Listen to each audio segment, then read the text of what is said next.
Submarine deal. So in the conversation with President Macron, is it President Biden's view that the United States is responsible in any way for some kind of reparation, some kind of deal that will make up for part of the economic loss and also give a greater sense of a working partnership?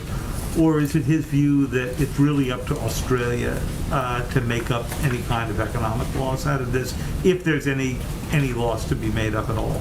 Well, I know from a range of reporting, including perhaps yours, that there were a couple hundred jobs that they anticipate being lost in France, and certainly that is a factor for them domestically. We understand that. But I think you can expect the president's call will be more about reaffirming our commitment, the United States' commitment to our alliance, to our partnership, and to working together on a range of issues, including security in the Indo-Pacific. That will be the broad focus of the call.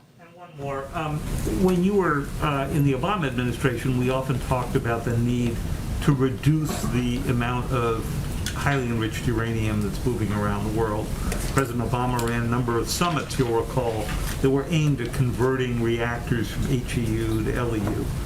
So here we are helping Australia, a very good player, a well-known non-proliferation advocate, by having them build HEU reactors or building it for them.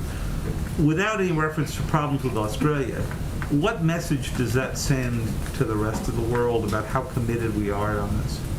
Well, first, David, the president's position and commitment to nonproliferation has not changed.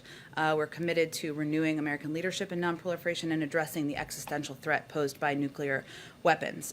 This, in our view, is an exceptional case, not a precedent-setting case. As many of you know and have followed this closely, we're not talking about nuclear-armed submarines. I know you're asking me about enriched uranium, but it's important for people to understand that as well. These are conventionally armed submarines that are powered by nuclear reactors. There's also an 18-month process that we are undergoing on the implementation of this. But again, this was a decision made working with a country that has a long history, Australia, as does the United Kingdom, as does the United States, of being steadfast in support for nuclear nonproliferation and for the regime and its cornerstone, the NPT. And we all are committed to complying with our respective nonproliferation obligations as we implement over the next 18 months.